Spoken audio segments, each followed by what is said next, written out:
Welcome back after the break.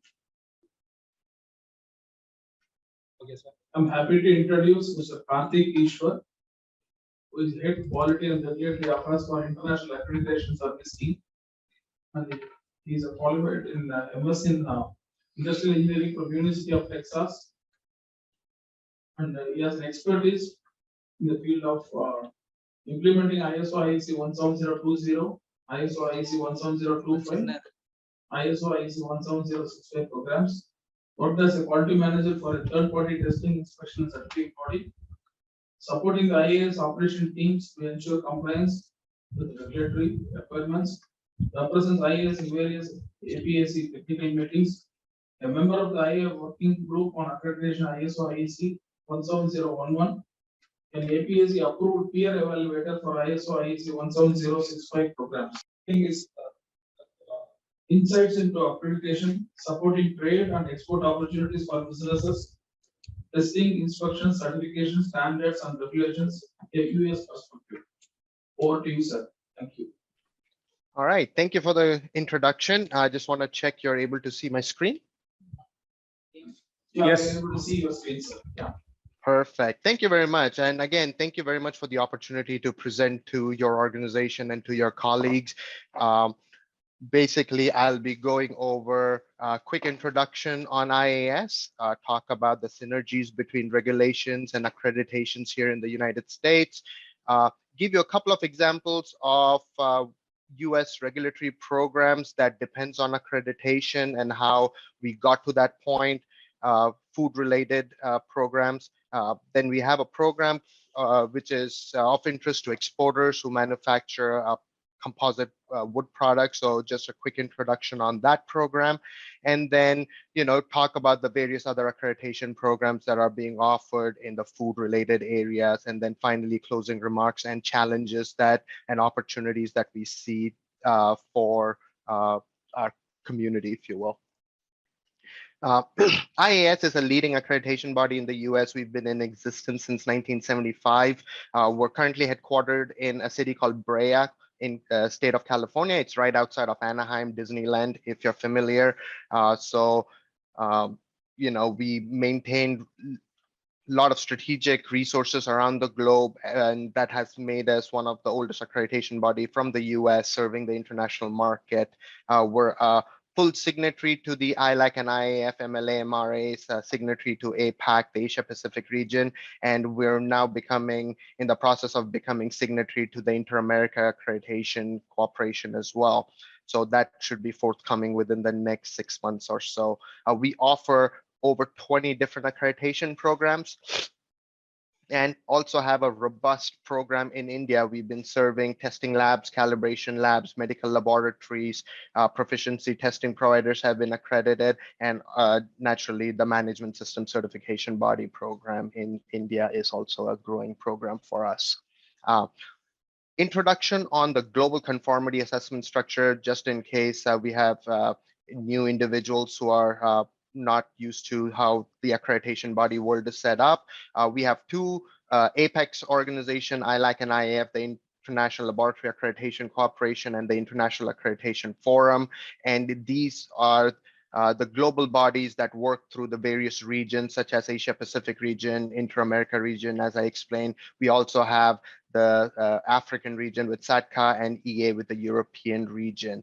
But the bigger, more detailed chart is shown here in this program where, under the tutelage of IAF and ILAC, we have the different accreditation bodies and different regions that provide accreditation programs to the various ISO, IEC 17000 series, the CASCO standards, the conformity assessment standards, whether it be for inspection bodies, the laboratory programs, product certification, management system, and the accreditation bodies will ensure the service providers comply with the ISO requirements for the various standards, and then the output of these bodies, the conformity assessment bodies, are eventually used by the government entities approving such services or consumers using such products.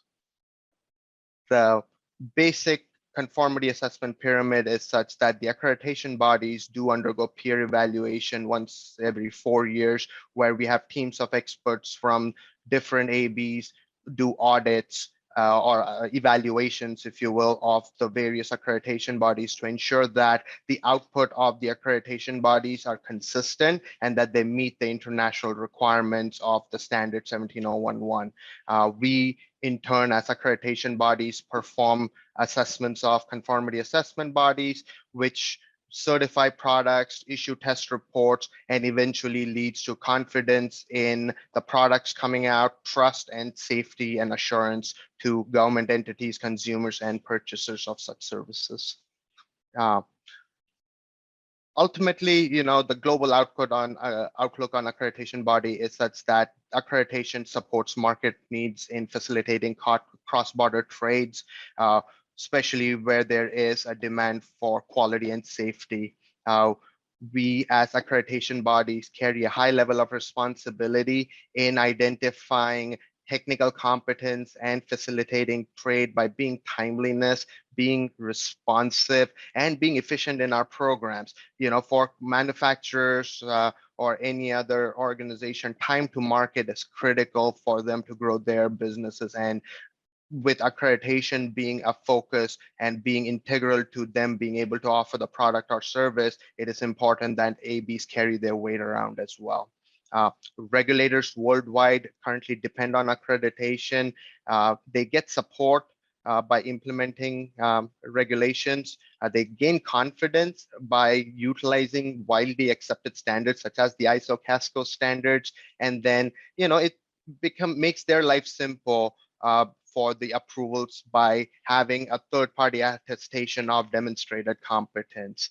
And, the potential impact is we have to be careful in how the approval of the accreditation bodies, the lab providers, and other service providers are written into regulations. It is not advisable to single source accreditation bodies because if they get overwhelmed, the whole chain is impacted and time to market increases, and that has a detrimental effect on trade issues.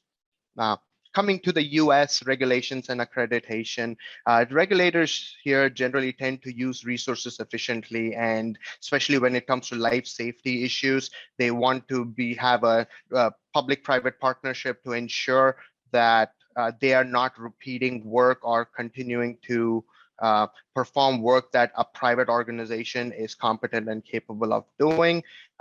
They want to be able to depend on these organizations to provide services or results.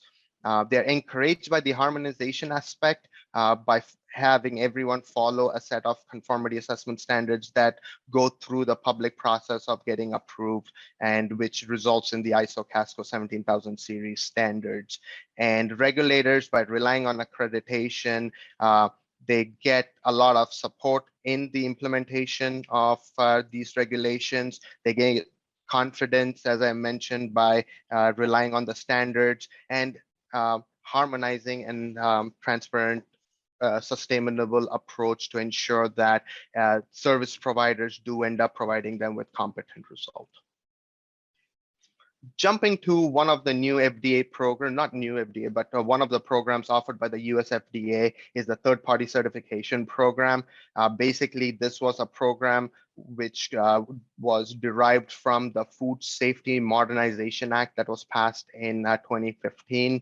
I'll happy to provide you with the links in the chat box that will be useful moving forward. We operate this accreditation program under the authority of the US FDA, and this IAS was recognized under this program back in August of 2018. So we've been operating it about close to 4 years. We have FDA recognized IAS, and at present there are 3 other accreditation bodies that are recognized by the US FDA to provide this service. Basically, once accredited, certification bodies are able to conduct food safety audits for what the US FDA calls foreign food facilities, which helps with the trade and export aspect of things. Food, both human and animal, food and feed, which is produced outside the US. The regulation leaves the option open for both 1701, 17021-1 and or 17065 opportunities as a certification body. And the certification encourages, or it allows users to participate in what is known as the Voluntary Qualified Importer Program, the VQIP program, and any product entering the US must be certified before it gets into the US. So that is where the US FDA has thrown around its weight as the body that deals with all the food coming into the US. And by depending on accreditation certification, they really want this program to succeed. Just a quick restriction, it does not apply to alcohol products, meat, poultry, or egg-based products. The US FDA does require accreditation bodies interested in this program to submit an application to them and go through an assessment process. They come out and perform an audit to make sure us as an accreditation body are competent to undertake this work. We have to provide the FDA with evidence that IAS does have an appropriate level of expertise, documented requirements to administer this program. And the certification bodies, because it's a US government, federal government program, are required to adhere to very strict conflict of interest requirements. There are transparency requirements where any fees paid in this program has to be publicly available. And further, there are a lot of reporting requirements where accreditation bodies and certification bodies have to provide numerous information as required by the FDA. So a lot of focus is on this program because it's a regulatory program, and certification bodies have to comply with two different aspects of accreditation. One is the certification body office assessment that they must undergo, and the witness assessment at their client location, which often is an unannounced assessment, but it is within a window of period which the regulation does allow for. Once the certification body goes through and ensures that they have complied with all the appropriate requirements, IAS does issue them with a scope of accreditation, which looks something similar to this, and they would take this certification accreditation to the US FDA and get approved in their system so that they can start providing them with services on the certification side. The second program I want to talk about is a brand new program. It's on the testing laboratory side of things, where it's the Food Safety Modernization Act for the final rule on laboratory accreditation for analysis of food. So this was a very recently, I think a couple of months ago, the US FDA opened up its application portal, and they are looking for accreditation bodies to submit and provide them with evidence and documented information for them to initiate a list or of all the approved organizations that can offer this accreditation service. So the owners will be able to use these laboratories if the manufacturers on any import alert of food for contamination, or if it's being required by the US FDA regulation for certain type of products.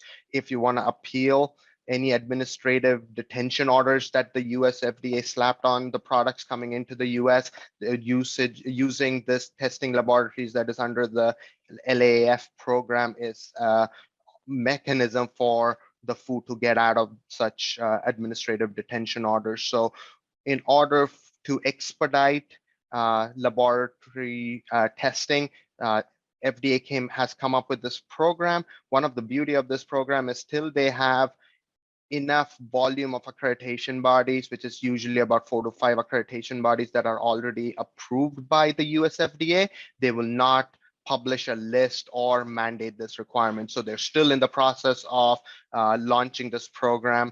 IAS is in the process of applying and providing them with the US FDA with the requirements to get recognized. Basic requirements of this program is the labs must be accredited to 17025 2017. One of the more regulatory requirement and the scheme owner requirement, quote unquote, if you will, is the FDA requires that the lab must successfully pass proficiency testing for each of the test method within the scope in the last 12 months. So this is something that is over and above what 17025 requires. So whenever IAS does go out for an assessment for labs that are interested in this program, we would definitely make sure that the lab is in compliance with this requirement. Impartiality, conflict of interest requirements, again, similar to the FDA certification program, the lab program is very big in this program as well. And then finally, reporting requirements. Any test that the LAAF does under this program has to be sent to the US FDA. There's no other way around it. Whether it's a pass, fail, you have to send this over to the FDA. So those were the two food programs that we wanted to just expose you to. There's more requirements, and if anyone's interested, happily we'll discuss further. Moving on, there's again, this is a federal program called the US EPA Environmental Protection Agency, and it's for the Toxic Substance Control Act, Title VI, which deals with the formaldehyde emissions that emanate from wood products. This program that the US federal government has launched is very similar to a program that already exists in the state of California, which is administered by the California Air Resources Board, or CARB as we call it. And again, this program got launched back in 2009, and IAS CEO was integral in the development of this program, working with the state of California. And we were quite pleased to see that it propagating from a California state requirement to a US federal requirement. Basically, the regulation aim is to reduce the public exposure to airborne formaldehyde. Primary indoor contamination is from composite wood products. This went into effect in March 2019. I think there are over 100 certification bodies worldwide that offer this certification services for manufacturers around the world, because the regulations, both the California one and the US one, are very specific that any product entering, regardless of where it has been manufactured, must be certified appropriately, and the products must be labeled when they come into the country.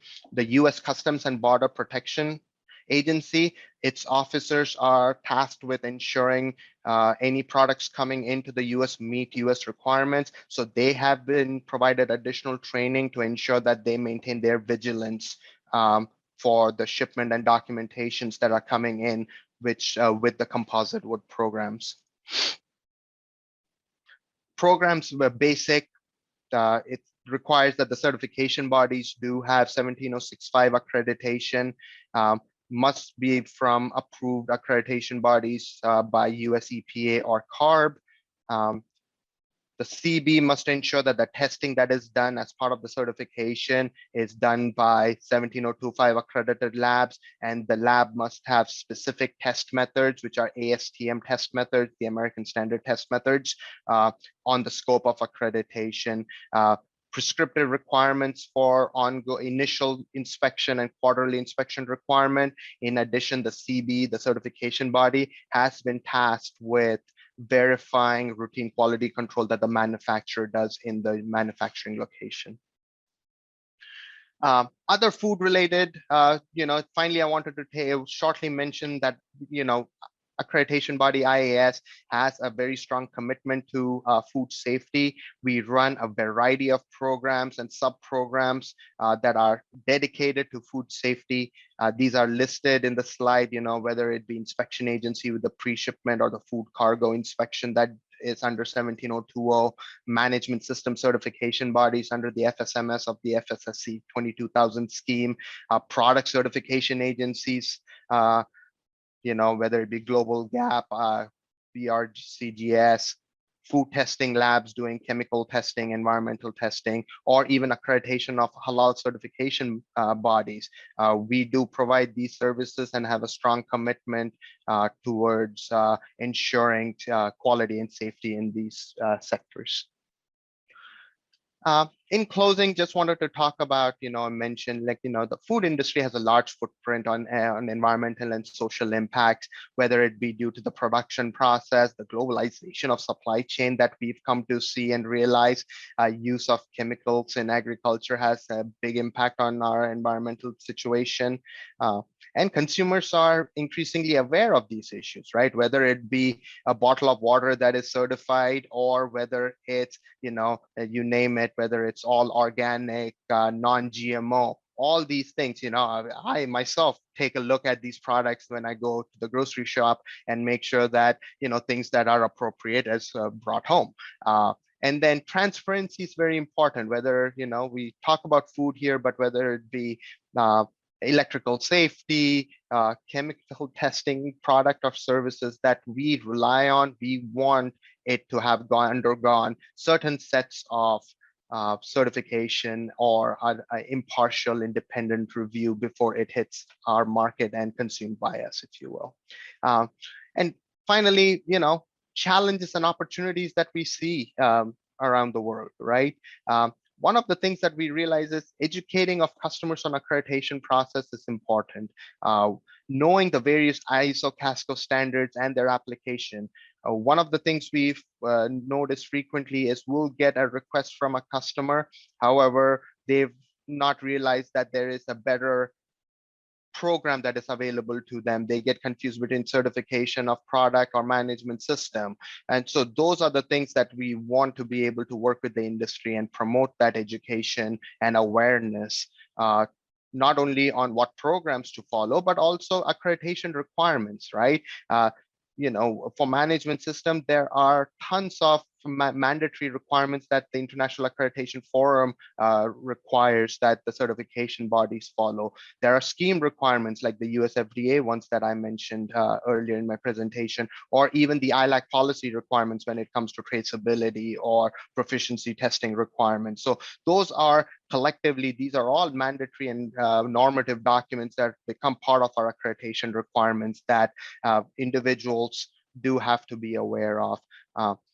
Other opportunities that we see is a challenge, which is a lack of participation by stakeholders in policy-making bodies, whether it be standards organizations, regulatory bodies, or even accreditation bodies policies. We want to be able to have that communication and have that open channel of discussions where US consultants or US organizations involved in this activity do provide that feedback to accreditation bodies or standard organizations to make our process better.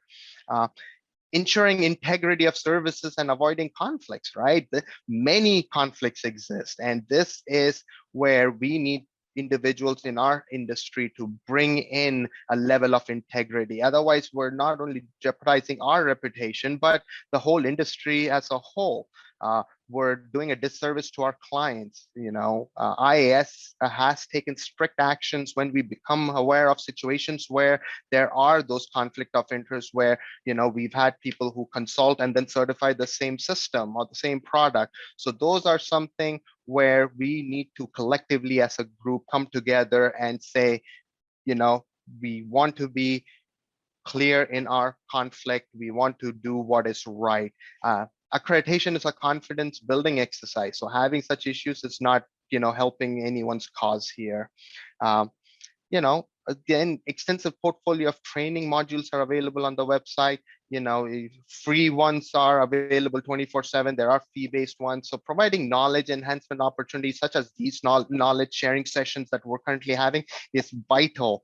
And, we hope more and more of these sessions are afforded to not only us as a group, but also to the different stakeholders. As consultants, as bodies, you have a huge fiduciary responsibilities in guiding your customers appropriately, right? You fill a very important role in the conformity assessment structure, and your voice is important, whether it be concerns about requirements or,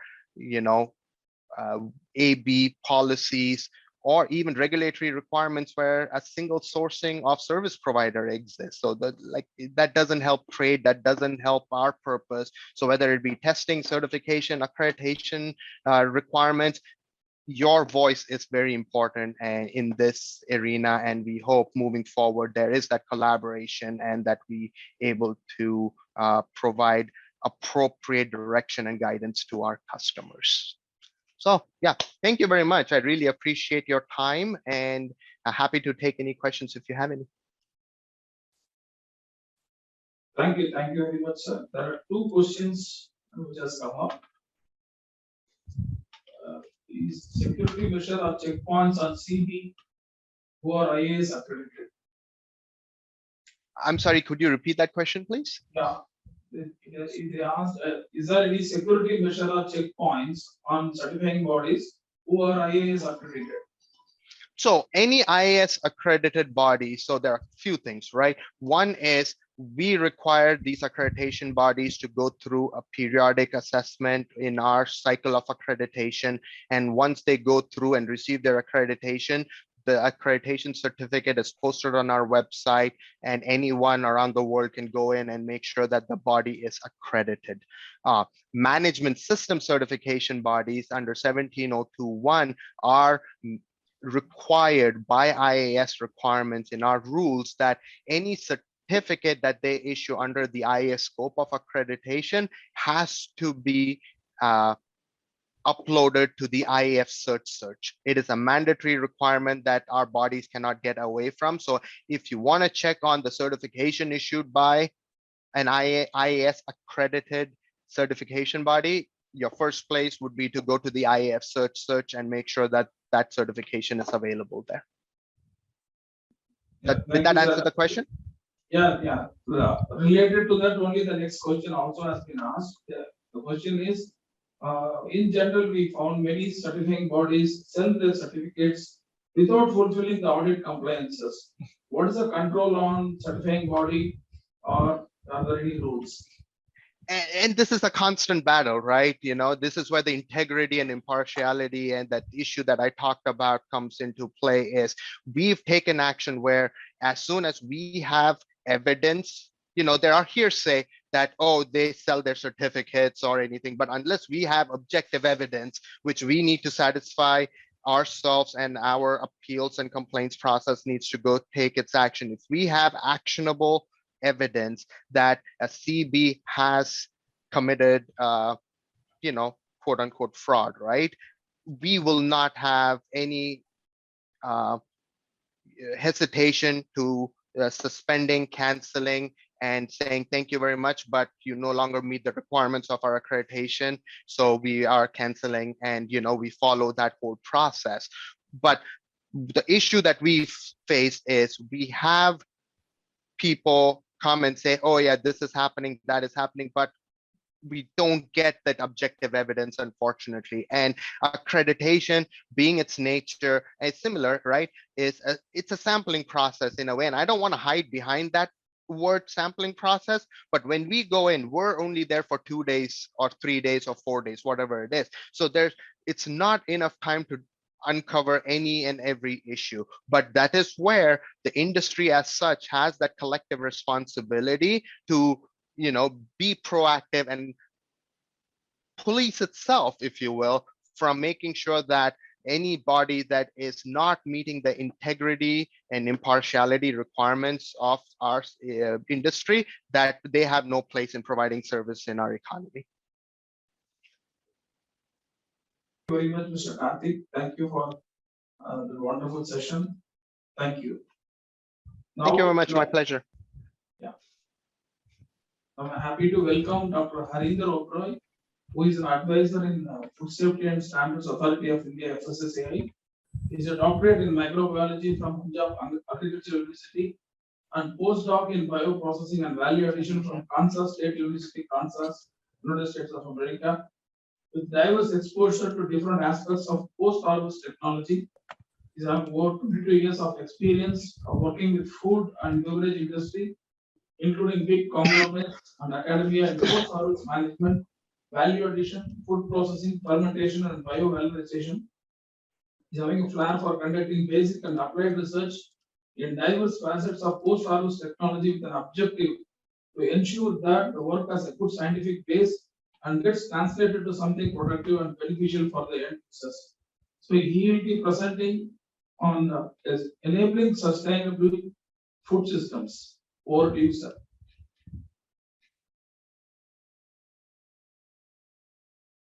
Well, thank you very much. Good morning to all. Just give me a moment. I'll just share my screen first.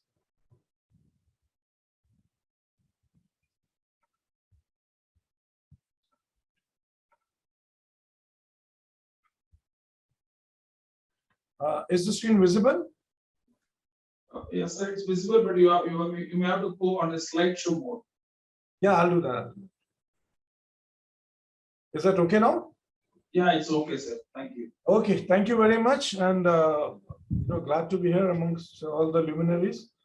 I would briefly be touching about different aspects what FSSAI is looking at, and how FSSAI tries to make the food system more sustainable. Of course, being a regulator, we have a different role, but then as a regulator, besides being a regulator, we also play a big role of a facilitator. So quickly running through the slides.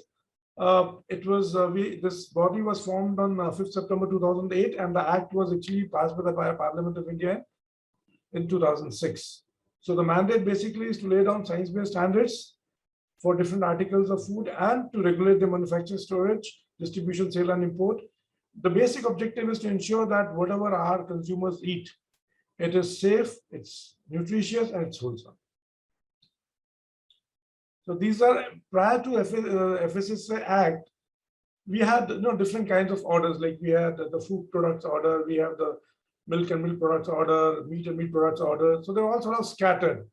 So the government thought that it will always be better to have something which is in line with the regulatory requirements as it is within other countries as well. So they came out with an act saying that let India also have a Food Safety and Standards Act.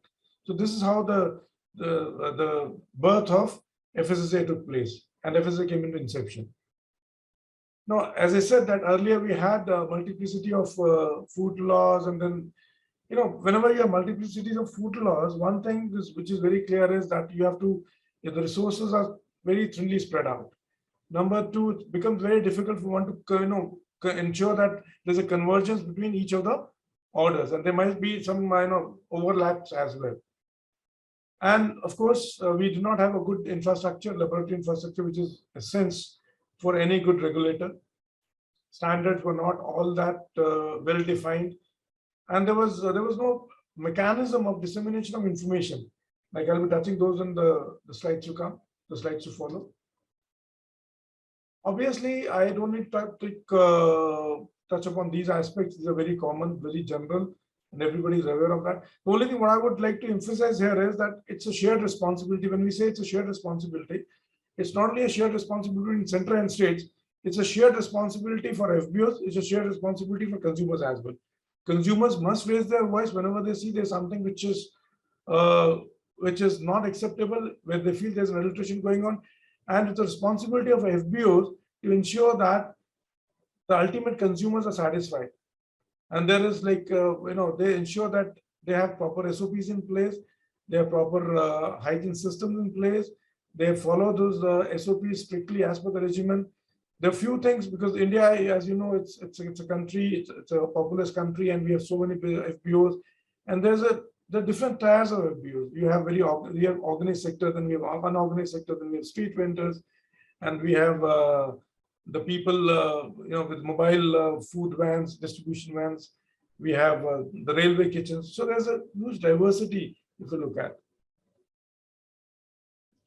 What we do is we have a food authority, which is composed of 22 members drawn from different organizations, which I'll just discuss in the subsequent slides. We have a central advisory committee. Then we have scientific panels. At the moment, we have 21 scientific panels, and each panel deals with a different subject. Like we have a panel for fruits and vegetables and the processed products. We have a panel for biological contaminants. Then we have a panel for biological hazards. We have a panel for milk and milk products, dairy products. So, and in which we have 11 members who are drawn from different research organizations. They're all basically scientists and academicians who have shown their excellence, who've shown their caliber with proven expertise in a particular area, so that they're able to deliberate, they're able to discuss, the various issues which are raised by the FPOs, various issues which are required. Suppose we need a tweaking in the standards or in the threshold limits. So we need the panel to endorse that and provide a scientific backing for it. Then we have a scientific committee, where we have the chair of all the panels as members. Besides that, there are 5 more members, and it is chaired by a scientist who is a scientist of a national repute. So this is a structure food authority. We have a chairman at the helm of affairs, and we have 7 joint secretary level officers drawn from different nodal ministries: agriculture, law, commerce, consumer affairs, health, MSME, and food processing. Then we have 2 members from farmer association, trade bodies, 2 from consumer organization, and 3 from retailers organization. Then we have 5 food safety commissioners. So after every 3 years, they are rotated. Like, suppose we have 5 from 5 different states at this point in time. After 3 years, we'll have different the food safety commission of different 5 states. So these are the scientific panels we have. I'll not go into deep details of all these because this is already available on the website. And this is what the major role of different authority or different components of food authority are. Food authority, obviously, it is an apex body which provides scientific advice, technical support to central and state government in framing policies, as well as we also do a lot of awareness programs, which I'm going to touch about in my subsequent slides. We also ensure that that the information dissemination takes place in a very formal manner, and it reaches the last mile. Then we have a central advisory committee, which is basically interface, because that is where we have the states. The states have got a major role to play because states only appoint the food safety officers. We do have a provision appointing the central food safety officers, but they're very few in number. States generally have their designated officers, food safety officers, who carry out this regulatory function. So most of our functions, regulatory functions, we have to depend upon the states. So every 3 months we have a central advisory committee meeting wherein we have the food safety commissioners from all the states participating in that, with the members of with officers in the FSSAI, and of course we also have nominated people from the lab.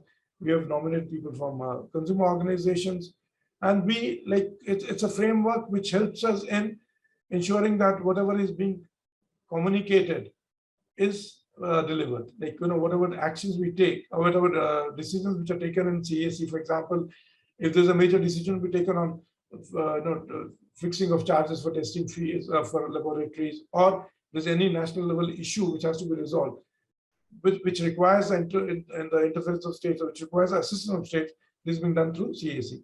Then we have the scientific committee, which gives us the scientific opinion and scientific panels, as I discussed in the last slide.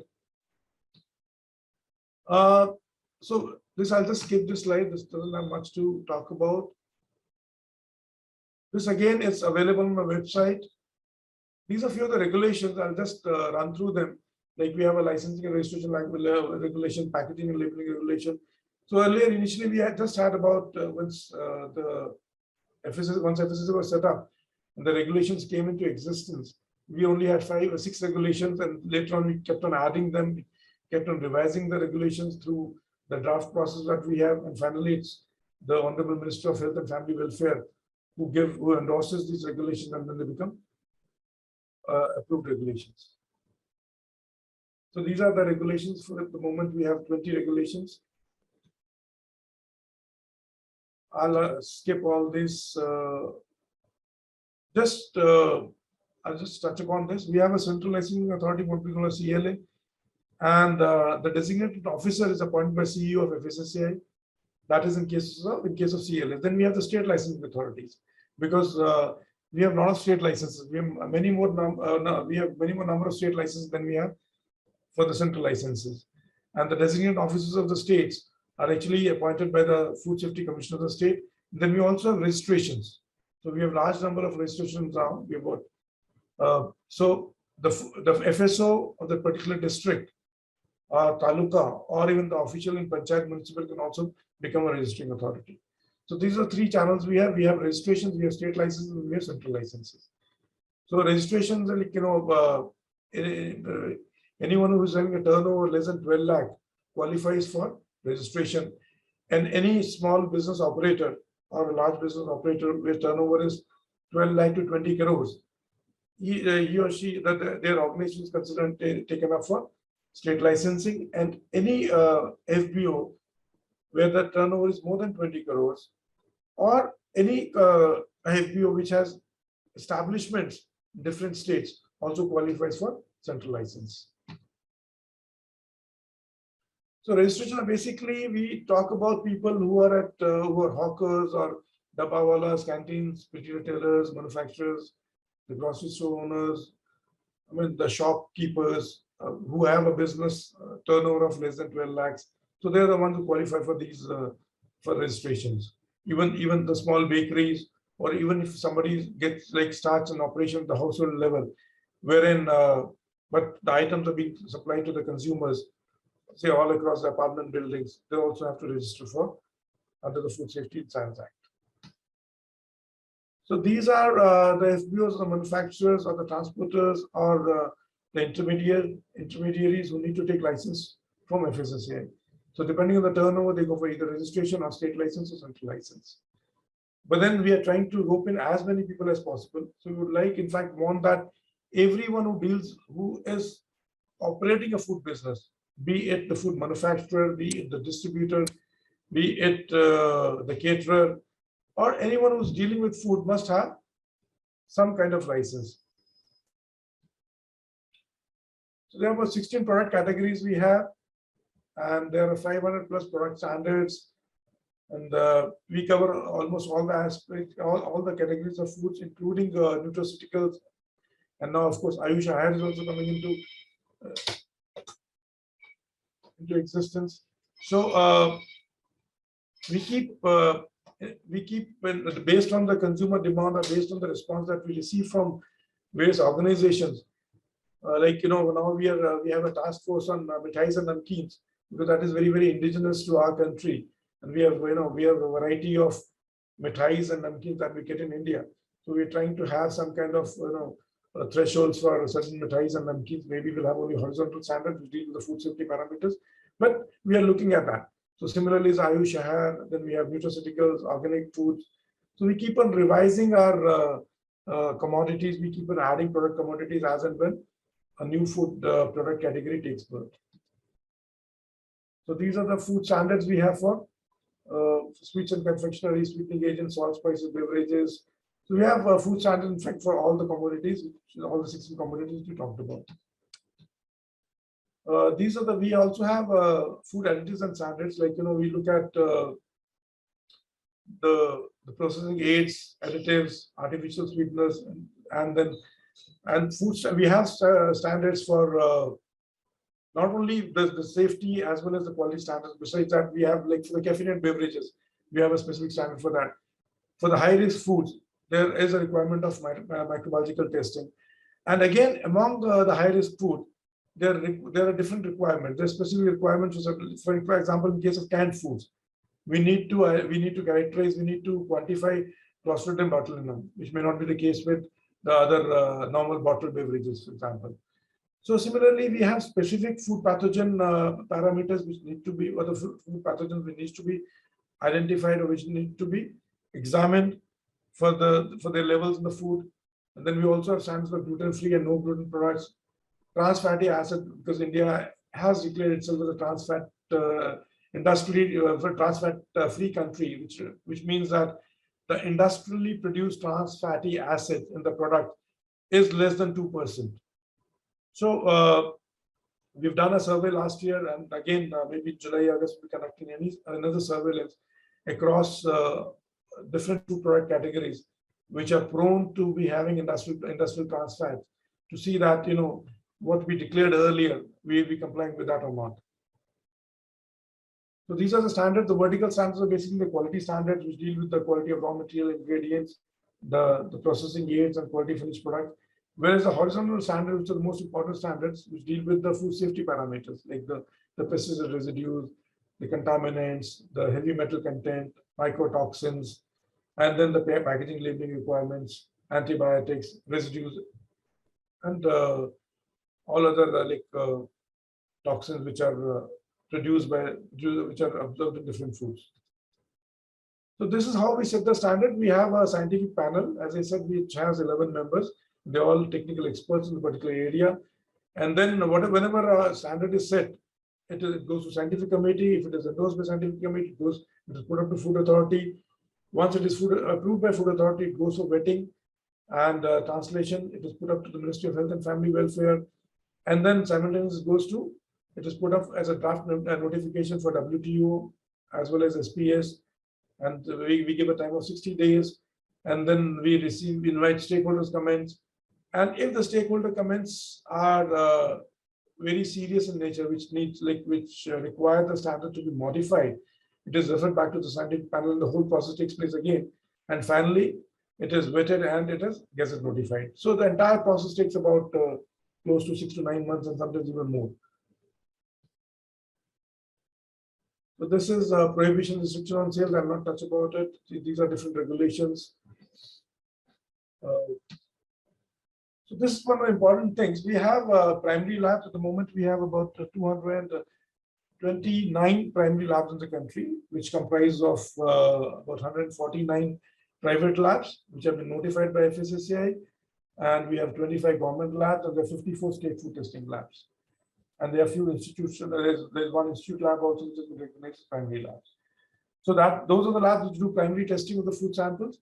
And then in case of any anomaly, that is referred to a referral laboratory. So all the referral laboratories in the country are all government-owned organizations or institutes. Like we have, for example, we have Central Institute of Fisheries Technology as one of the referral labs. We have Indian Institute of Horticultural Research. They are part of ICR. Then we have CFTRI, which is part of CSIR. Then we have NIFTEM, which is part of Ministry of Food Processing Industries. We also have Central Food Laboratory in Pune. So these are our referral laboratories, which are government-owned laboratories or research organizations which are directly under the umbrella of Government of India. So this regulation talks about what is the function of the referral laboratory, because this is an apex body, this is an appellate body. So whatever results which are or whatever analysis report which is submitted by the analysis report which is submitted by these laboratories are considered as sacrosanct. But in case if still the FBO is not satisfied, there is a system of litigation. Can always approach the courts. There is the appellate authority, and accordingly, the case is resolved. In addition to that, we also have reference labs. So we have about 14 reference labs in the country. Reference labs are again the government organizations, organizational labs, which are we have few private labs also in this. Basically, the function of those reference labs is to help us in validating new methods. Suppose there's a new pesticide residue which has come up in a particular category, or EU has notified endocrine disruptors in foods, for which we do not have any standards, we do not have any method for validation. So these referral labs help us in validating those methods because there is a large variability in the methods. So we depend on these reference labs to help us in method validation. And then these reference labs also conduct the PT. First, they verify the method, they validate the method, then they transfer the method to other labs, do the verification, conduct the proficiency testing, and then finally that they publish also in the AOEC journal or any other journal which is recognized internationally. This is how normally the food analyst analysis takes place. The sample goes to a food analyst. And then now what we have done is we made the InfoNet compulsory for all the labs, whether they're private labs or government labs. InfoNet means it's a lab management system, which is basically tracks the entire process. When the sample was received in a lab, when was it referred to an analyst, when did analyst analyze that, what was the data, what was the report. The report also gets uploaded on the web portal. And sitting here, I can see the report of all the labs which are in InfoNet. So now that system is in place, and we are ensuring that all the labs have uploaded their testing capabilities on InfoNet.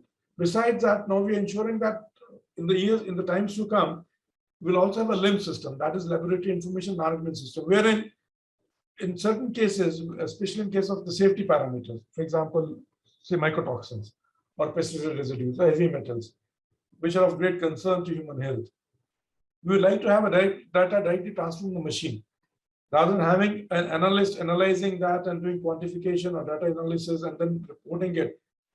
We would want that whatever the machine data which is captured by the machine and is available for viewing. The report is generated just like what Dr. Lal Path Labs does or Tharocare does, wherein the machine data is directly translated into a report.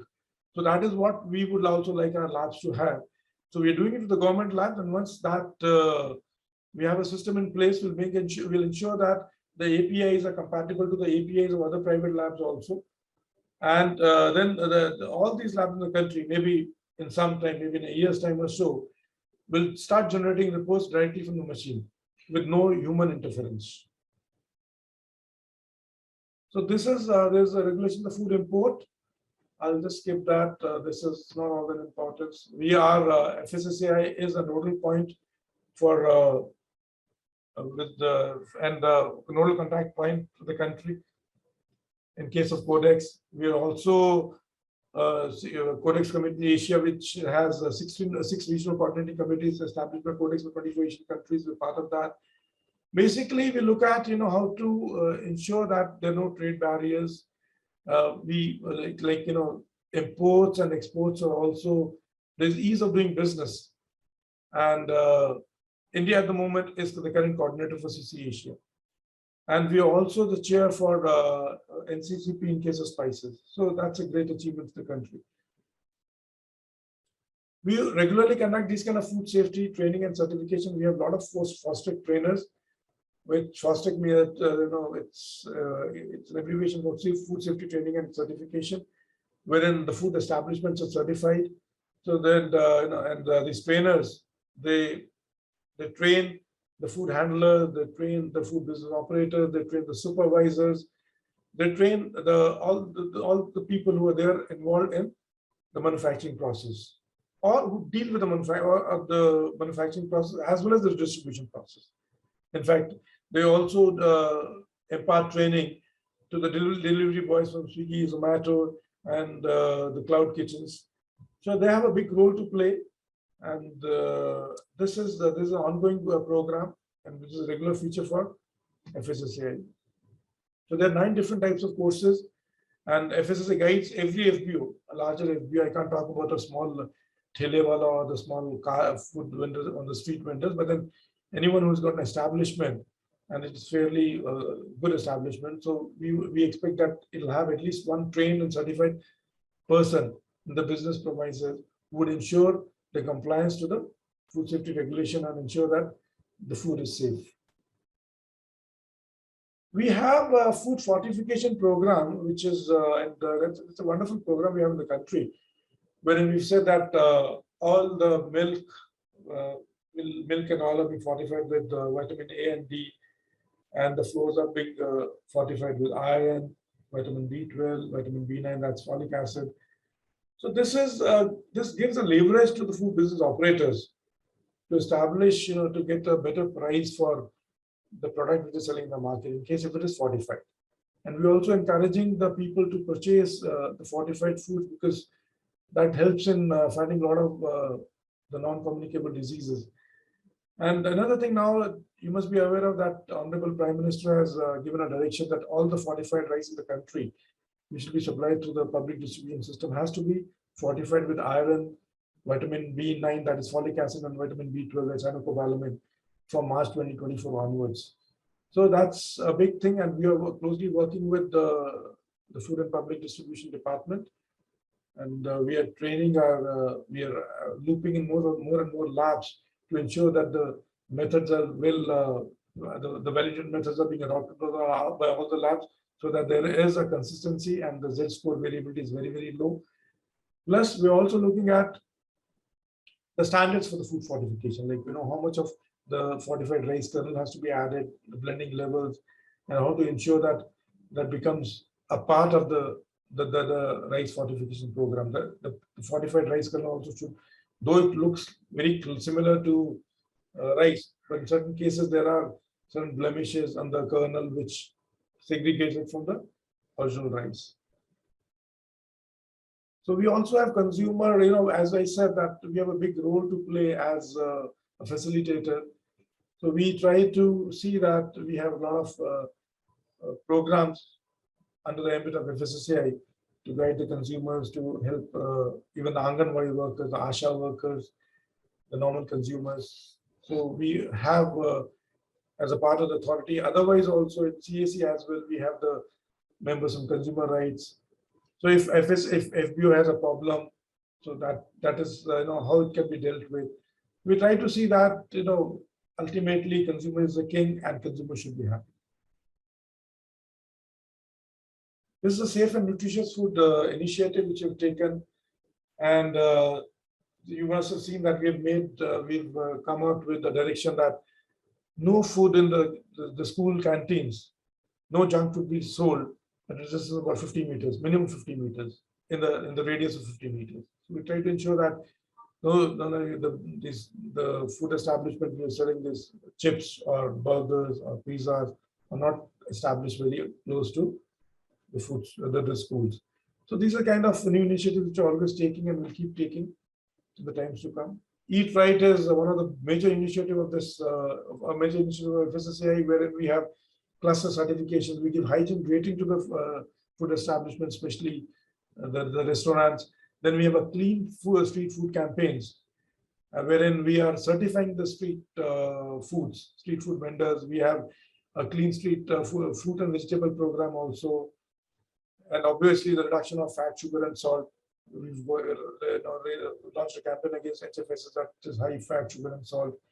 Trans fat free, I've already discussed about combating adulteration. Safe food, share food. Tamil Nadu, in fact, has done a wonderful job in this, wherein extra food which is being not utilized by the hotels, the restaurants, or even the street food vendors or the mobile food vans, that has been collected by them. And they've tied up with different NGOs who are supplying this food to the destitute homes, to the old age homes, to orphanages, to all the needies who really require this kind of food. And they've also designed different vans for it. If the food requires, if it is perishable, it requires refrigeration. So there are refrigerated compartments. If it requires normal temperature vans, they have never. So now we are trying to see that each state has this kind of a program, which is excellent program for ensuring that there's no food waste, because we are a populous country and we can't afford to waste food, and it reaches the last mile. And of course, we have the RUCO, what we call a repurposed used cooking oil, the oil which is used once. So we are asking all these establishments who are using more than 50 liters of oil to maintain register and check the total plural compounds, and they cannot reuse that oil, they have to discard it. So it can be used for making soap, or it can be used for making candles, or even for biodiesel. So we are very aggressive on this particular initiative. Thank you very much. Thank you, Dr. Harinder. We have a question asked by Mr. Iseki Mudra. He is asked, what is the link between FSSAI and ISO 22000?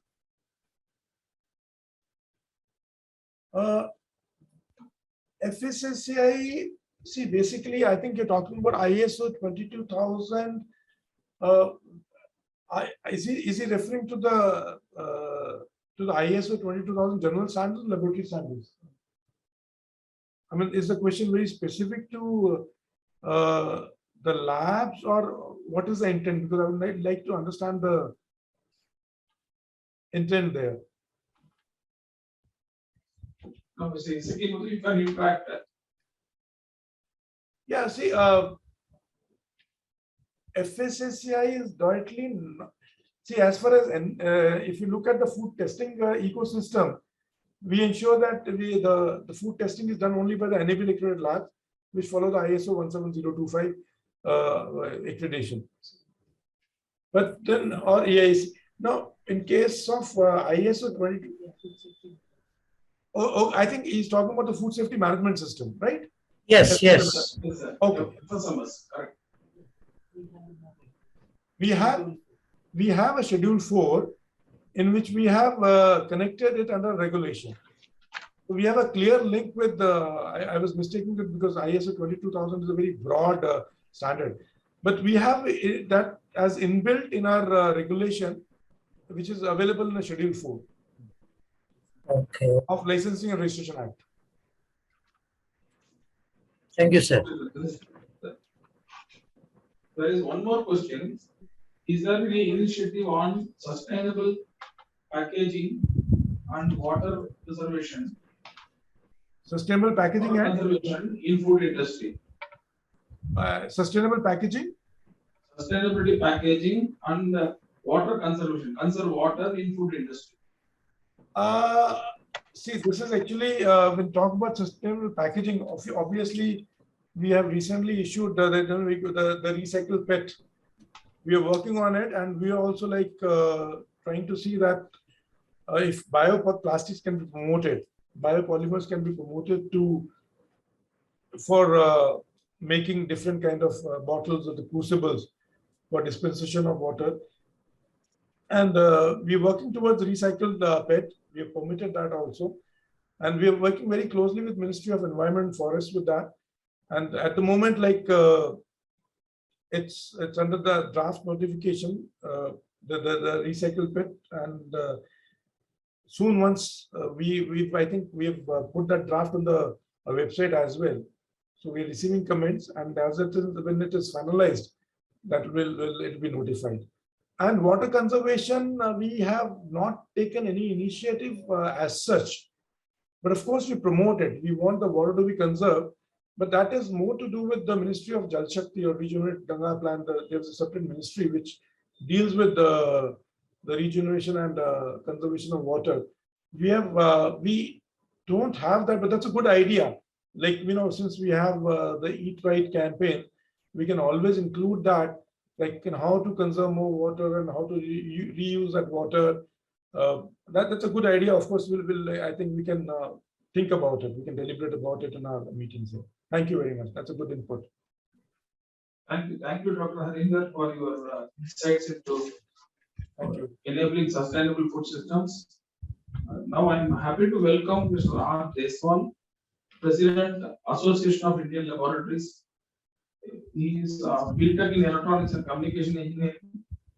He is having experience more than 2 decades and founder member of Association of Indian Laboratories, founder member Federation for Development of Accreditation Services. There is ownership of MTech Calibration, Faridabad Calibration and Testing Laboratory, and a member of PG 25 in this committee, and member ASTM Committee Metal and Alloys, and member AIC Committee ILAC, technical assessor with FDIS and IAS, and is having a responsibility as a National President, Association of Indian Laboratories. Now I welcome Mr. R. Deswal to talk on role of testing laboratories in encouraging sustainable development initiatives. Over to you, sir. Thank you, sir. I am audible. Hello. Yes, sir, you are audible. Yeah. Okay. So can you give me the permission to share the slide? You can. Yeah, you can share. You can share your PowerPoint, sir.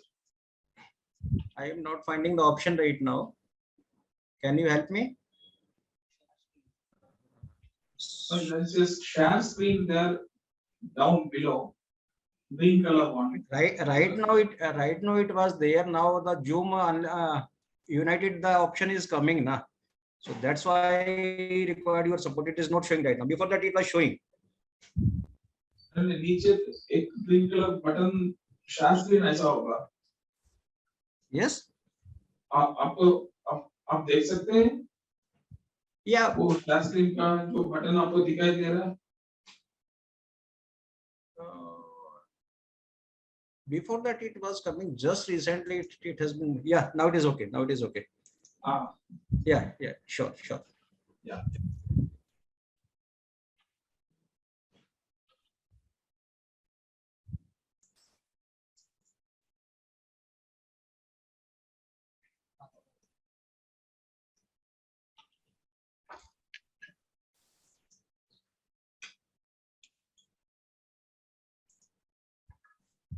So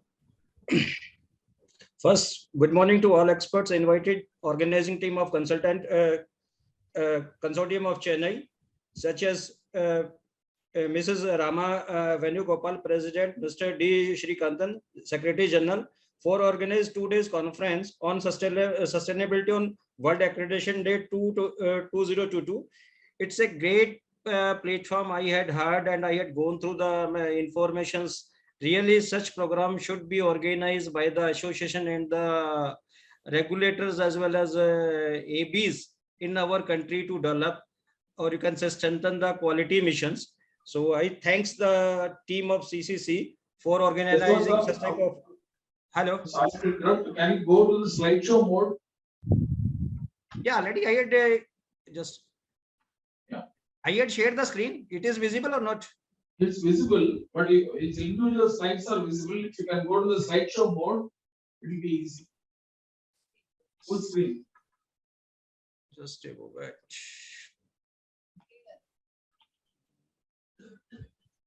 Where is it? Animation header. Header में home दिखाई देता है ना आपको, home, insert, draw, design. More, yeah, more is there. नहीं, home पे home में है अभी. होम के बाद तो इंसर्ट आएगा राइट हैंड साइड में. ऐसे देखने से स्लाइड शो ऐसा है, 5 या 6. Insert, draw, design, transitions, animations, slide show है ना. Yeah. Insert is there. Insert, उसके बाद ड्रॉ आती है ना. Draw, design, transitions, animations. ऊपर देखिए. Yeah. Design is और there. उसमें तो स्लाइड शो ऐसा है ना. Yeah, it is there. वो बटन दबाइए. From beginning. From beginning. From beginning, okay, correct. Now it is okay. अभी Perfect. ठीक है. Thank you. So thank you for this opportunity, and on behalf of Association of Indian Laboratory, I am here to represent the themes share with me role of laboratory in sustainable development initiatives.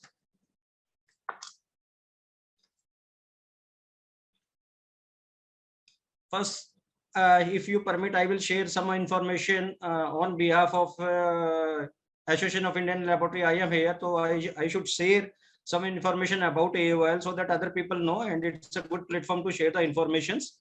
So Association of Indian Laboratory has been registered in December 2014 under the Society Act 2012. AOL has officially launched on 19 April 2015. AOL is representing the laboratory sector as given below: calibration laboratory, testing laboratory, medical laboratory, and GLP laboratories. So this is the list of current governing members, and the election is due in the month of July. So I think 6 July is the date for our next election. So the tenure of the this office bearer is for 2 years. The objective of AOL is to promote cooperative efforts to identify common problem faced by the member laboratories and arrive at a possible solution. To maintain liaison relationship with the technical and specific associations, accreditation bodies of the country, and the laboratory associations having common interests worldwide. To assist and provide required inputs to central government authority and state authorities, private and public sector organization in developing the public related to laboratories. To maintain the highest standard of professional and ethical conduct in the laboratory in general and among its members in particular. To facilitate inter-laboratory comparison, proficiency testing and training activity among its members.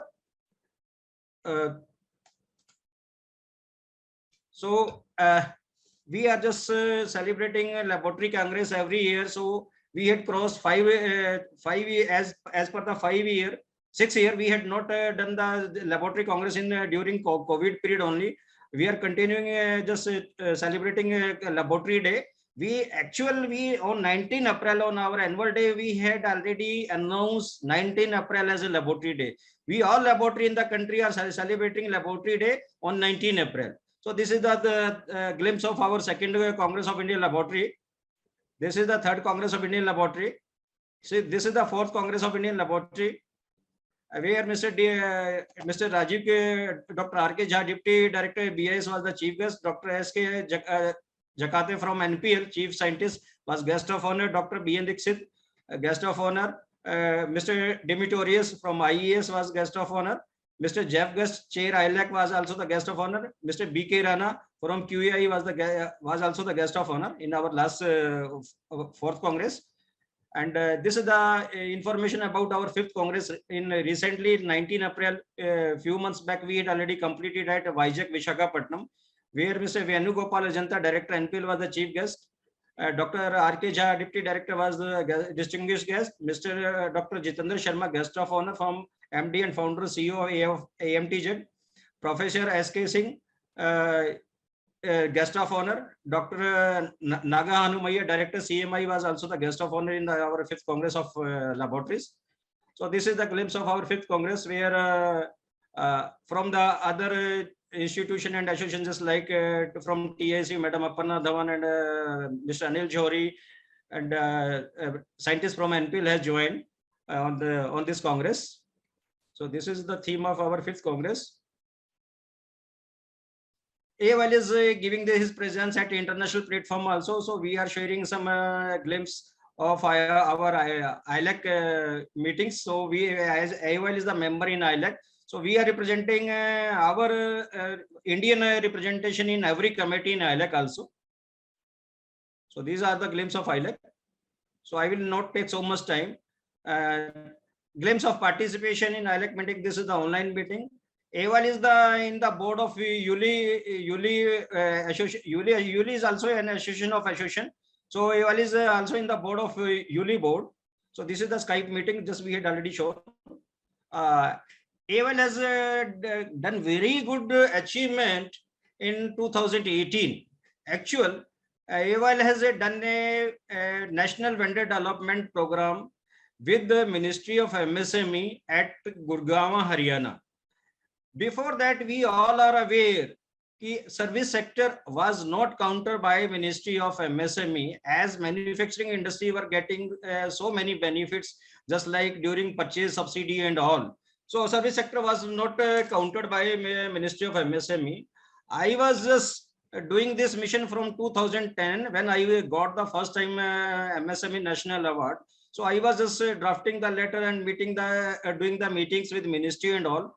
After 2018, this event, we submit our charter of demand to ADC MSME, and at the end of 2020, during after this revision of MSME policies, now you are finding service sector has been counted by Ministry of MSME. That is a great achievement of AOIL. And with this help, other service sector has been get benefited. So this is the national achievements for service industry. That activity has been done under the umbrella of Association of Indian Laboratory. A good achievement we did.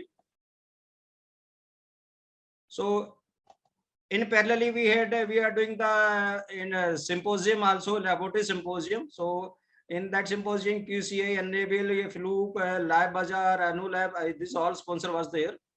As we had told you, our objective AOIL is in the field of providing the training to the laboratory community at a very economical prices, number one.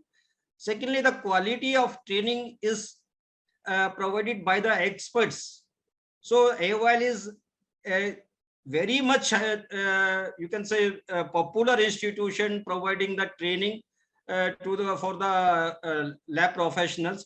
Not only for 17025, we are providing the training on uncertainty in measurement and special topic, just like we are talking about building material testing and metal and alloys testing. All institutions are providing the training only for basically or on 17025 and uncertainty or 15189. But the ground on the reality is a basic requirement to provide the own hand training that no other institution, we can say very few institutions are doing, but AOIL is doing in a very big way. So that's why our members are just loving this, are just giving this response in a way when they require, and AOIL is able to provide such type of training to the laboratory community also. So this refresher training, just glimpse at 2017. This also a training program. This also a training program at Chennai. Due to COVID, we all are aware the physical program has been stopped by all institutions. So AOIL was in a phase and able to provide the virtual training program on 17025, 15189, as well as uncertainty in measurement, other technical sessions also. So as I told you, just there is a election activity after 2 years. This is the annual body general meeting of AOL. Just we are following all the statutory requirement of society, which is required as per the time to time.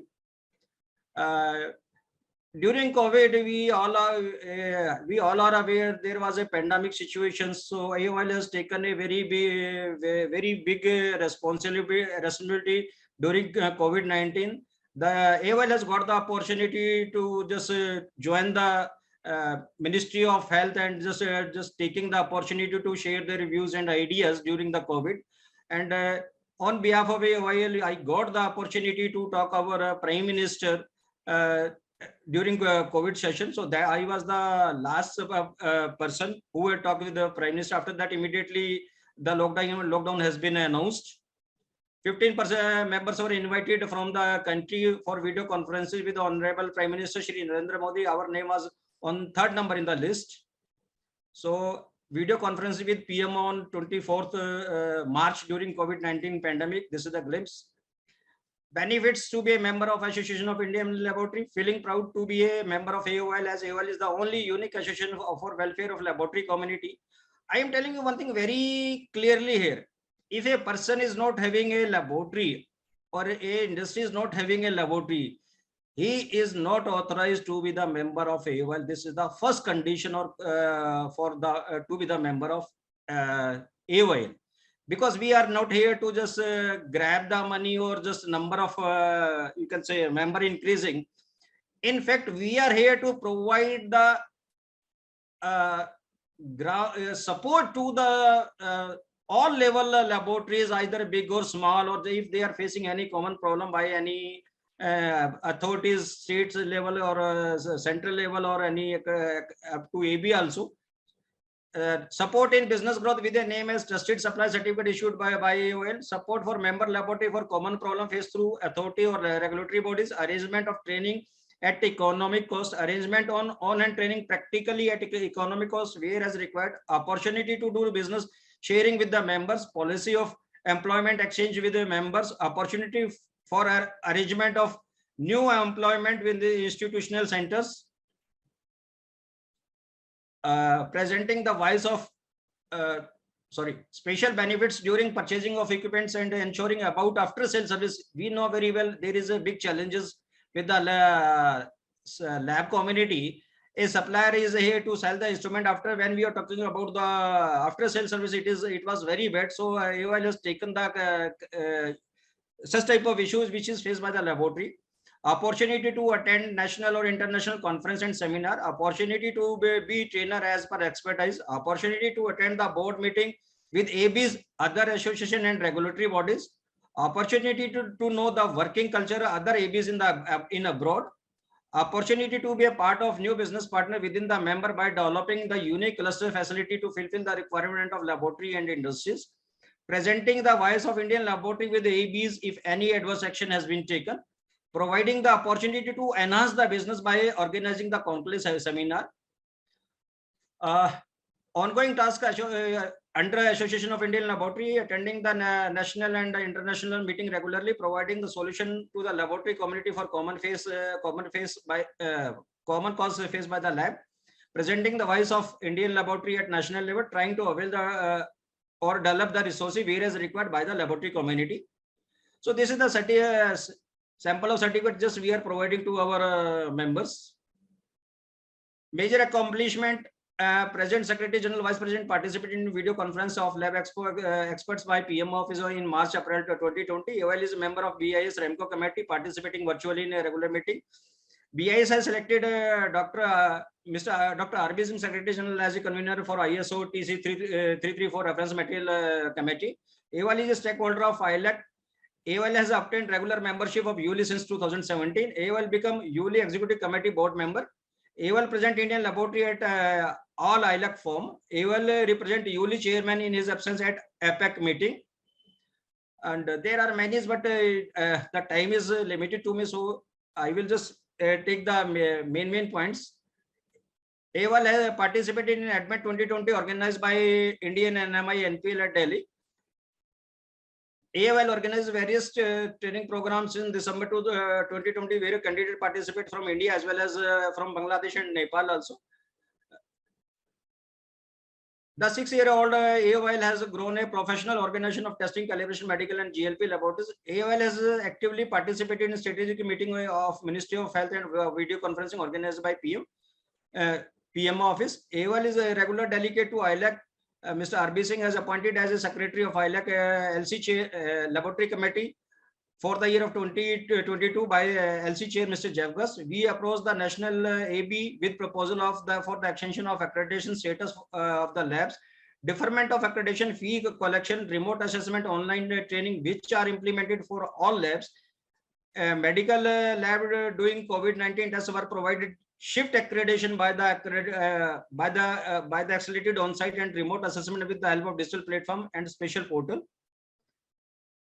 So right now there are some issues which is already with our ABs. Just we are just doing, just like where there is a announcement of blockchain portal, and recently the enable has circulated a letter to all laboratories regarding automation or digitalization, which is not feasible to all the laboratory immediately. They are giving the time only for 6 months.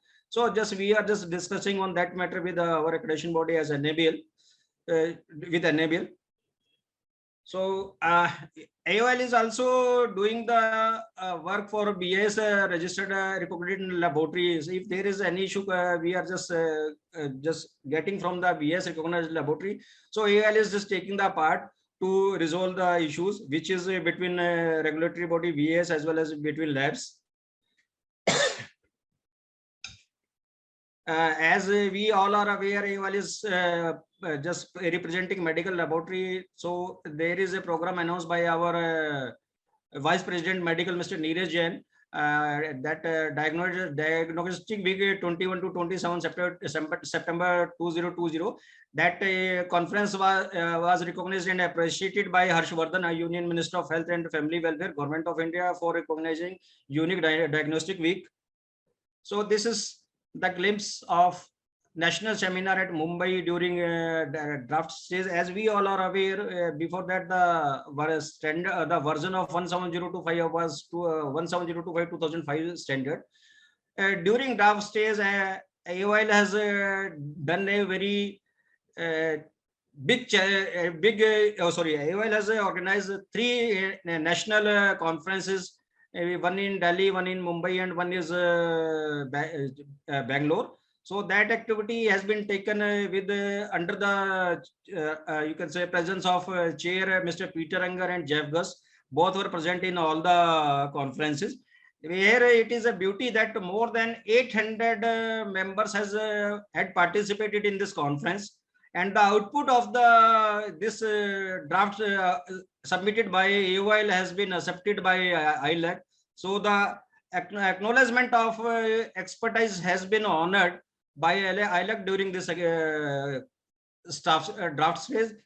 So this is also the glimpse of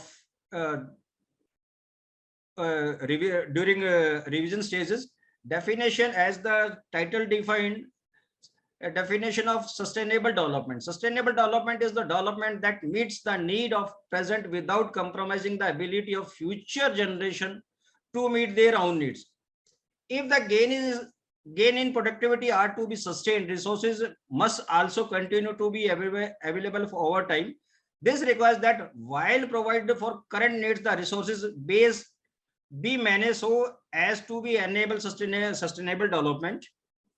Role of laboratory in encouraging sustainable development. Laboratory major concern is measurement. If the measurement are not correct, there is no meaning in terms of quality aspect.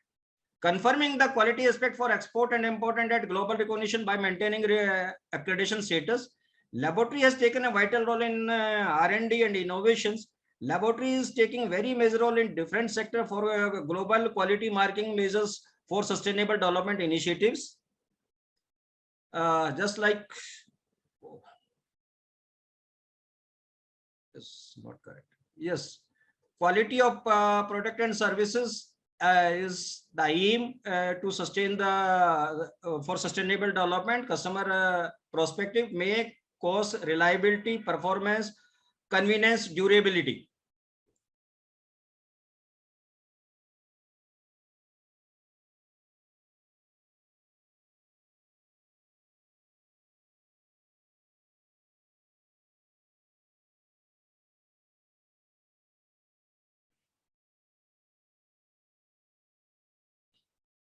So as we know the global standardization, there are the some factors which are very important: quality, reliability, total cost of ownership, in interoperability, commonality, and compatibility. These are the major factors which affect the benefits of global standardization.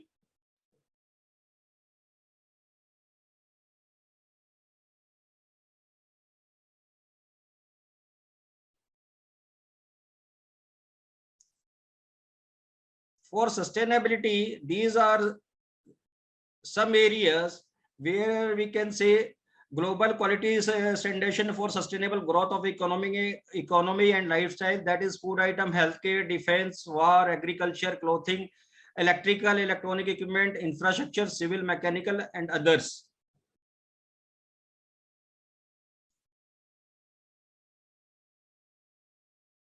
Critical role of quality standardization in industries. Every industry must have the international standard testing capabilities. Indian industries are also continuously increasing their capability to meet the development, testing, and delivery the schedule.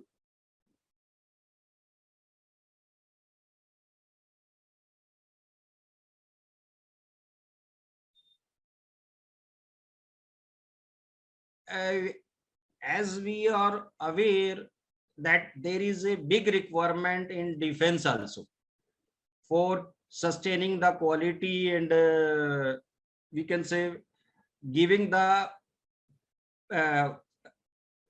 right providing the right measurement as a life of people, to save the people. Though technical standardization of recoil spring is required in light machine gun LMG. So that if I had given you one information at the starting of this slide, measurement is taking a very important role. If we people are capable to just carry that task, so we have to just have the adequate resources as equipment, as competent manpower, other infrastructure which is required. So there is a big requirement that that testing laboratory are providing the services to the defense also. Some stringent tests for quality standard for the military tires, just like pressure, temperature, vibrations, sand, rain, snow. So these are the common these are the major tests used by the defense. Secondly, just we had seen in the Ukraine war, where this for any critical strategic event, the quality of machine, material, and methods must be critically evaluated, and the best quality be ascertained through proper quality checks. You see there is a blast of tire during the war. Adoption of standardization in military equipment reduces inventory range, improve equipment availability, and reduce maintenance. And recently we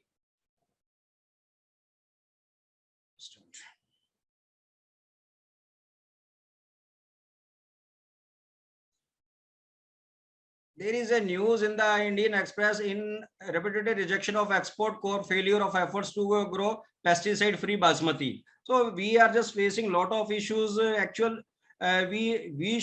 now require more conscious on the testing, and so that our country name should not be just print in a different way. We require the value of our country, and the that responsibility with the testing laboratory and other regulators. We should work on that, and then I believe this situations give us a lot of impact, and we are here to just improve this such type of activity in future. Sir, another 2 minutes, sir. Thank you, sir. Same other sector about agriculture products, you see India is the largest exporter and it has been reached by 21 million ton in 2022. So this is the original reports. Indian agriculture exports are likely to cross 50 billion for first time, but exclusive use of agrochemical in India lowered down the quality of rice, and our rice was stopped from export, incurring loss of foreign exchange for India. That information I had shared just now.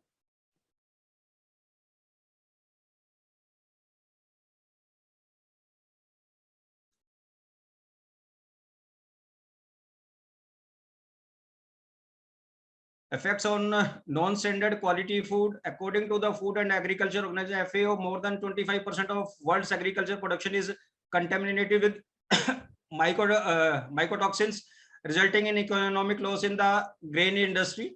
In 1960, million of turkeys died in England due to turkey X disease. 28.2% of global liver cancer are attributed to affections. It has been found that out of 76 countries in the whole world, 61 countries have AFB1 in their food products. Trust building through quality control among customer in national or international market. Adopting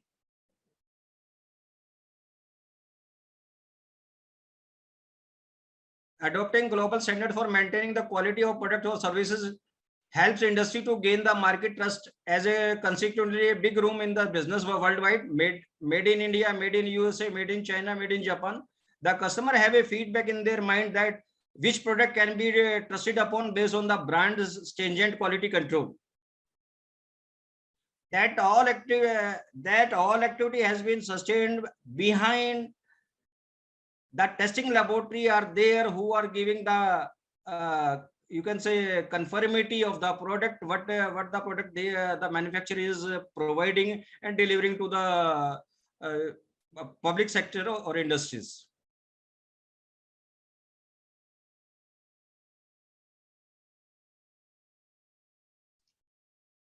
So we are running short of time. Can you just? Sorry, only 1 or 2 slides are there. Yeah. 1 or 2, not more than that.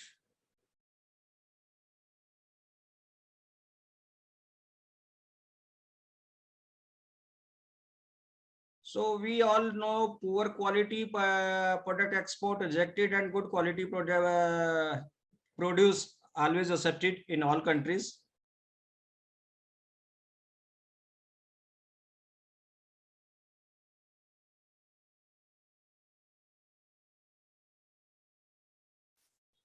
Standardization advantages for quality in production and testing. Flawless production boosts confidence, fearless export, and save resources. So nothing has such power to burden the mind as the ability of to investigate systematically and truly. All that comes under the observation in life.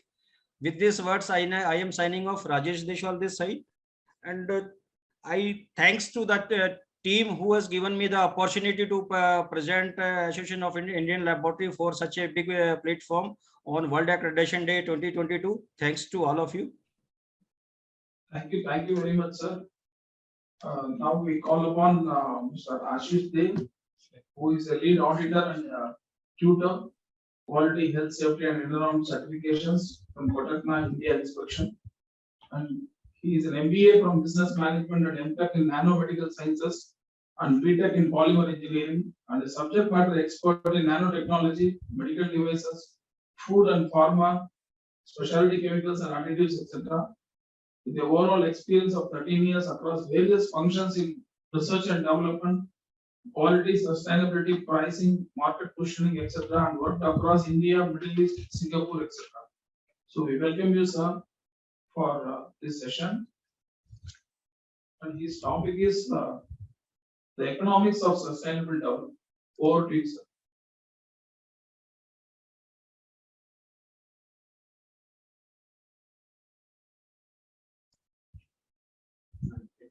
Thank you very much for the kind introduction. Okay. Once again, okay, quite glad to see Ms. Rema and the Chennai Consortium of Chennai. And I would like to say you are very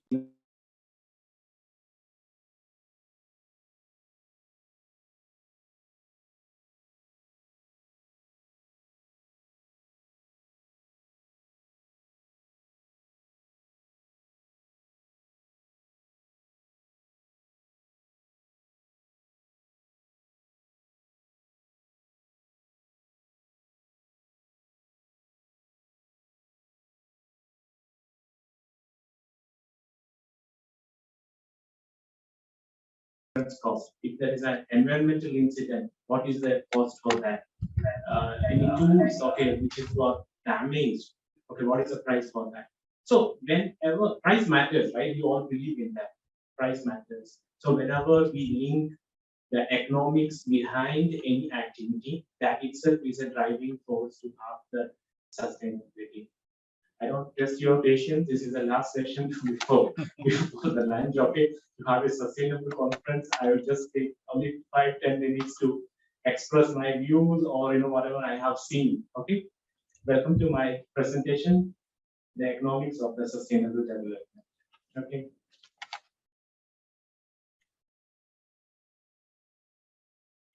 Okay, so the agenda will be like I'll be talking basically the neoclassical definition of the sustainability in an economic point of view, and what are the elements in that, substitution and technological changes. I will take you through some of the very good examples in the current world, which is driving the sustainability in an economic perspective, and what is the problems with reference to this economic definition of the sustainability, what are the insights. I'll take you through very relevant 2 case studies. What are the certifications for recognized offering, in particularly with reference to sustainability, and we get that. That's it. Moving to this is a very famous tricycle, right? Us that for every human, food, shelter, cloth, right? So like this, when we talk about sustainability, it is environment, society, and the economics. Okay. So all the previous, they talked about more on the environment, the legal part, and I will be focusing on the economics part behind this. Okay, so who coined, in an economic perspective, who coined this sustainability? It happened in 1987 in the United Nations World Commission and the Brundtland Commission particularly. So they defined the sustainability in an economic perspective, the need of the present without compromising the ability of the future generation to meet their own needs. So it means very in a layman way, okay, we are living today with enjoying all these, okay, it is our responsibility to make sure, the next, my son or my kid, like the next generation might also enjoy this kind of benefits at least, okay. So that is basically the definition of the sustainability in an economic perspective, and I'll be taking these slides. There was a lecture given by Robert Solomon, okay, in 1991, and he defined. Still, it is very relevant. And what is the sustainability in an economic perspective? I will be talking based on that. Okay, so there are basically 3 parameters. Only 3 parameters in an economic perspective of the sustainability. The first one, investment of resource strength. The next one is the substitution possibilities. And the third one is technological changes. So these 3 things in a neoclassical way, it's a sustainable. In a way, it is addressing all the other cycles also, like the environment or social thing. Okay, this concept is like an institutional equality, like my great grandfathers, my grandfather, my son. So what is the balance sheet? If my son is asking like where is you have maturity and where is the balance sheet? That is like economic sustainability. Okay, so it doesn't specify, like a very hard and fast rules for, like preserve this, preserve that, preserve specific resources, species, or things. No, it doesn't talk about that. So it talks about like, you have to be genuine in using your resources so that your future generation also should be well off. Okay.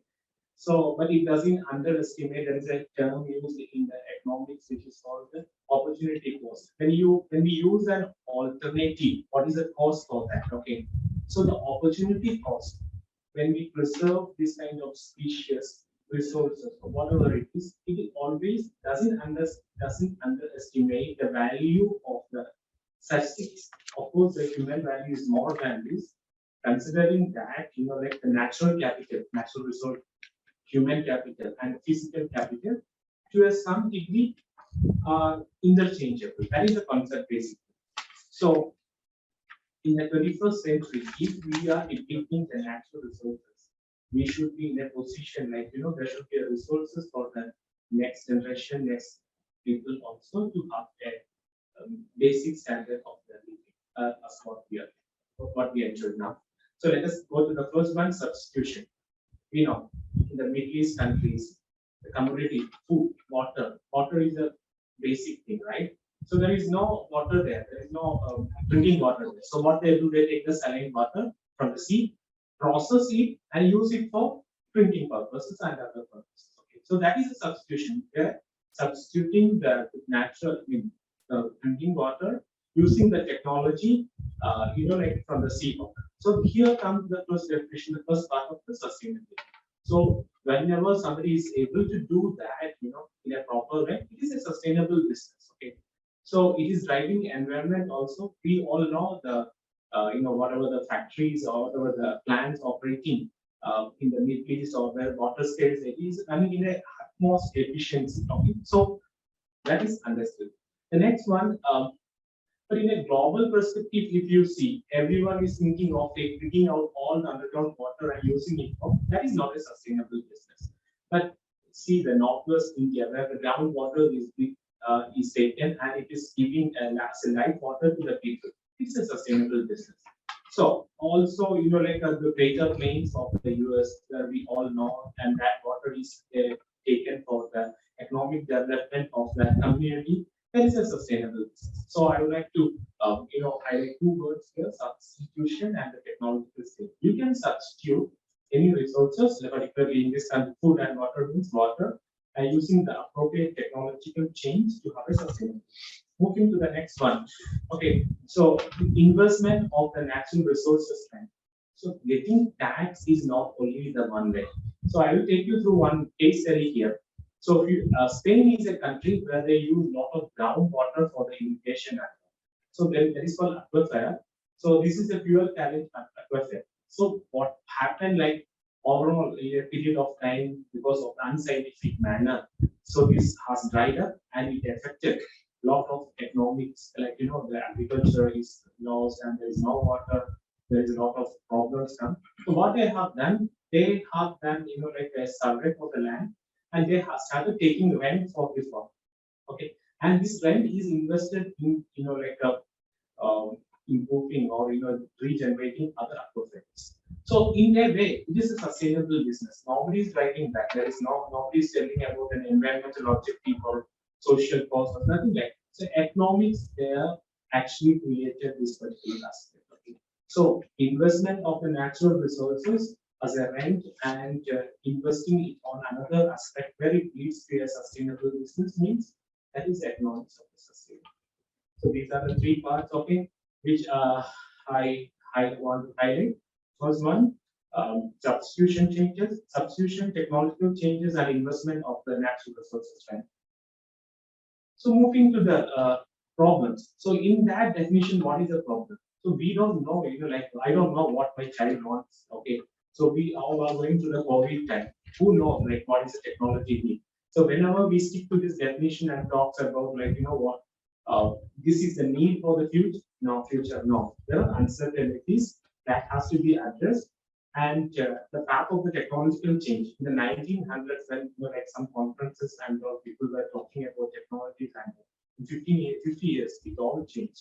So we cannot predict what will be there, maybe after 10 years or 5 years.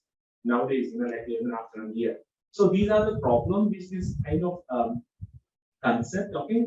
So, but this definition, particularly the economic definition of the sustainability, gives some insights. First one, price matters, right? Whenever we buy some item, let it be anything. Okay, we are all have one brand of water which is comparatively costly compared to the other water brands in the market. So price matters, right? We know they have a lot of sustainable investment, sustainable practices, right? So choosing the right product, so choosing the price, choosing the quality, so we can have we can use this definition particularly. The next one, I would like to go in two terms, okay, very quickly: intergenerational and intragenerational. So whatever you see that picture on the right side is the refugees. Okay, there is a country called Mauritania. Okay, there are a lot of refugees coming from Mali and all. Okay, so they are fire brigades. Nobody is asking them. Nobody is asking them to park as or act as a fire brigade. This is the economic right. They have a lot of cattails. The bushfire is very common there. And here I would like to use these two words, intergenerational and intragenerational. So there should be a sustainability between the same generation, like I, you, whoever in this world, right? So there, if you see the refugees and the localites, they have a kind of rapport which is created, which is purely for based on the economic sustainability to have their future. Okay. And the next one is intergeneration between the generations. Okay, like as I said. So what happens when there this kind of act happen? Automatically, there will be a sustainable, there will be push, there will be business increase. So nobody is driving that, the economics itself drive the sustainability. Moving to the case study. Okay, so this is a very famous case study, Istanbul, which has happened in Ireland. So what happened? You know, like agriculture and lots of methane, right? So everyone was telling cut out the number of cows, but that is going to kill the business. So what they have done, they come with like even artificial intelligence, and there is something like we all know about ballot matrimony, right? They have also come up with a matrimonial website for the cows to choose the right cows, and which is having like a better sustainable. It leads them to better sustainable business. Okay, so this is very wonderful case study. The next case study is avocado. We all know the avocado is cultivated in one of the states called Michoacan in Mexico, which is catering to the US lot. Okay, so what happened? Avocado is it's called blood avocado. You can see in the Facebook also. There is a web page running. So what happens because of this? There are a lot of cartels comes up in the sense like a lot and no. At the same time, there are a lot of deforestation. They are cutting the trees for planting avocado trees, and erosion, and there is a high scarcity of water also. So these all disturb the economics there. So now comes the sustainability. When the economics is disturbed, people automatically they talked about conservation, they talked about social, like as I said, like there are a lot of differences between the communities. Some whoever plans use these trees, do this business have a lot of money. Some on the other hand, whoever not doing don't have money. So such kind of social problems also came because of this. Now government and authorities there is trying to put it down. So this is a very classic example of the three aspects what we discussed: social, environmental, and also the economic sustainability. So quickly, when I come to the certification, what we Protecna offer, we do have ISSC EU and plus, and we do have a trustee, we have Aquaculture Stewardship Council (COC), and Marine Stewardship Council chain of custody. So these are the main sustainable certifications Protecna is offering, and some of the references which I use, like for this presentation and conclusion. I would like to take the words, like Honorable BC was telling yesterday. So when we, like come up with a public policy setting up, okay, we should have a holistic approach. That is what it means. Just only, like environmental conservation or, like only considering the social fact, this doesn't help. So there should be a holistic concern, and we should always focus on running the business, not like killing the business. Okay. So that's it. Any questions you can ask me. Thank you very much for this opportunity. I made it very short for you. Thank you very much. Thank you, sir, for that wonderful presentation and the insight that what you have given on the economics of sustainable development. There is one participant who has raised his hand online. I request Mr. Rao to ask this question. There is a participant here in the hall also wanted to ask a question. Ramaji will be asking a question. Then we'll conclude with the two questions. We'll be concluding this session. Yeah, Mr. Rao, you can ask your question.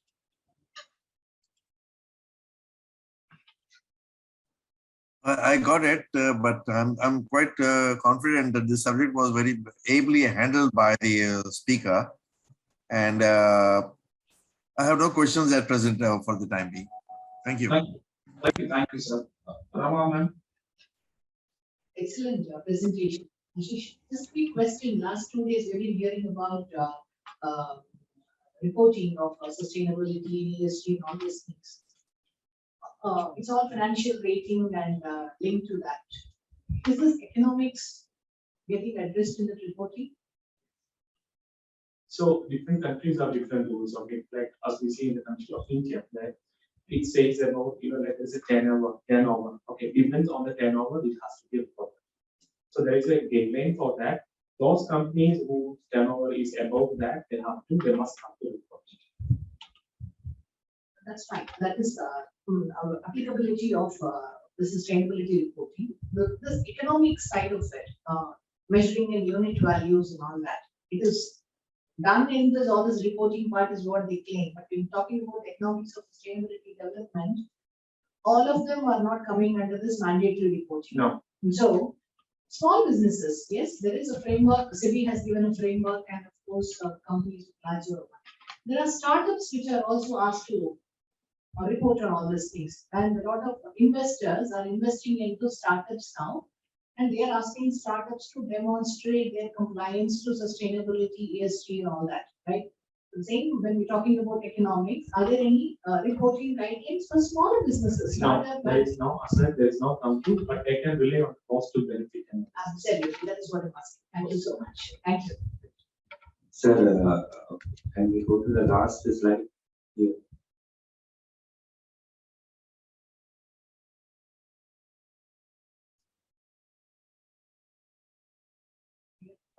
The second paragraph.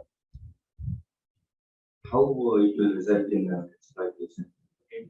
I just skipped that because there was no time. So it is really interesting. We are always talking about free trade and all, right? So let's say I'm a fisherman, okay, and the price for my fish, the fish which I catch, is much less than the world price. Okay, so what I do, I will start fishing round the year when the fish don't have time for breeding season, right? So such kind of thing is also a problem that create lot of depletion of these natural resources and all. So there should be a public policy to administer that. Unless and until there is no public policy, it leads to depletion, drastic depletion of the natural resources. Or as I said, an example of the fishing. Yeah. Thank you. Thank you very much, sir. With that, we are winding up for the lunch, and we'll be back by 2:15.